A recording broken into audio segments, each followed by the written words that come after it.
दोस्तों अभी तक आपको पता चल गया होगा कि चाइना ने anti nuclear chemical biological warfare drill किया है तिब्बत में, और वो भी ऐसी स्थिति में जब भारत और चीन के बीच तनाव की स्थिति बनी हुई है। तो पीएलए की ज्वाइंट मिलिट्री ब्रिगेड ने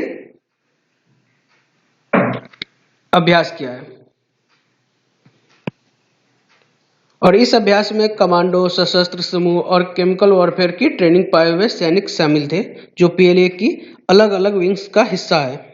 और यह युद्धाभ्यास तिब्बत सैन्य क्षेत्र में वेस्टर्न थिएटर कमांड के तहत किया गया है, क्योंकि चीन में 5 थिएटर कमांड्स है, जिनमें से ये सबसे अहम और बड़ी है।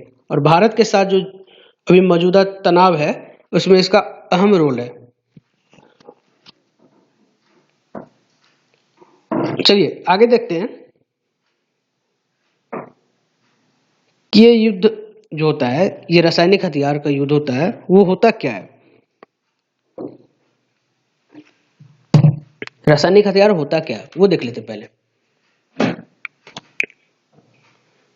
तो दोस्तों रासायनिक हथियार में जहरीले रसायन का उपयोग किया जाता है, और इस हथियार से एक ही पल में हजारों नहीं लाखों लोगों को मौत की नींद सुलाया जा सकता है।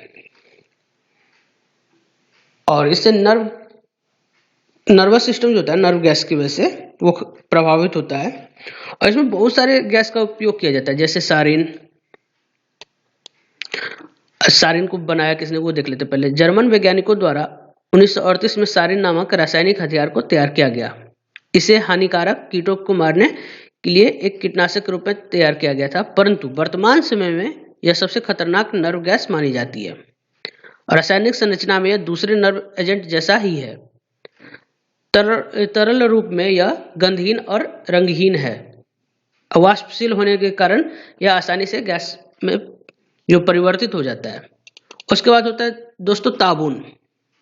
1936 में श्रेडर द्वारा ताबून की खोज की गई थी। दूसरा विश्व युद्ध हुआ था, उस दौरान सामान्य बमों में रासायनिक तत्वों को भरकर इस्तेमाल करने की योजना बनाई गई थी, लेकिन इसका उपयोग जो है वो नहीं किया गया।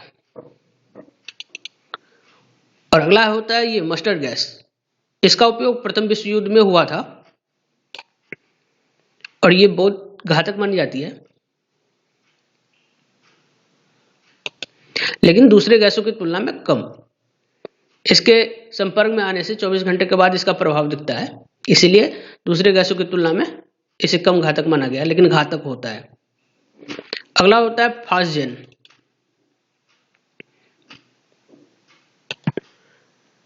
उपरोक्त सभी में फास्टजेन को सबसे घातक रासायनिक हथियारों में शामिल किया जाता है।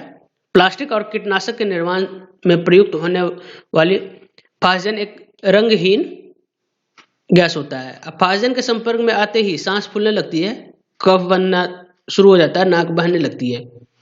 फिर होता है क्लोरीन। आमतौर पर क्लोरीन का इस्तेमाल सफाई, कीटनाशक, रबर निर्माण अथवा पानी को साफ करने के लिए किया जाता है, परंतु यदि क्लोरीन को अत्यधिक मात्रा में इस्तेमाल किया जाए तो ये जानलेवा साबित होता है।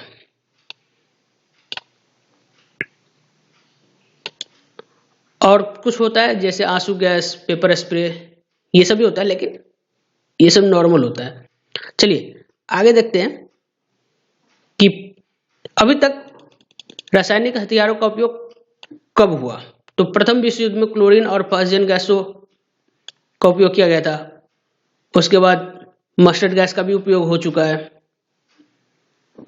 सरीन गैस का भी उपयोग हो चुका है। तो ये तो हुआ हमारा रासायनिक हथियार। अब देखते हैं दोस्तों जैविक हथियार होता क्या है। जैविक हथियार कीटाणु, विषाणु से बनाया जाता है, जैसे कोरोना वायरस हो गया। एक तरीके से मान सकते हैं कि हो सकता है ये भी जो जैविक हथियार ही हो, और एक समय में बहुत से लाखों लोगों को प्रभावित किया जा सकता है। और दोस्तों परमाणु हथियार के बारे में तो पता ही है,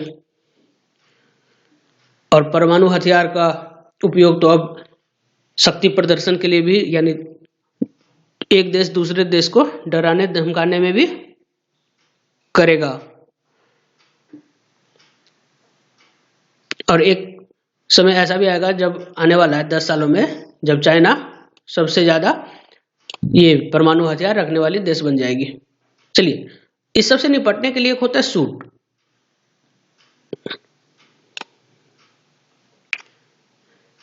nuclear biological and chemical protection suit, NBC। हमारे सेना के पास लगभग 50,000 से अधिक NBC सूट है। वैसे ये न्यूज में है तो लगभग 2-4 लाख मान सकते हैं कि हमारे सेना के पास भी है। तो जब अगर ऐसी लड़ाई हुई भविष्य में तो हमारी सेना भी इस युद्ध में सबसे आगे रहेगी।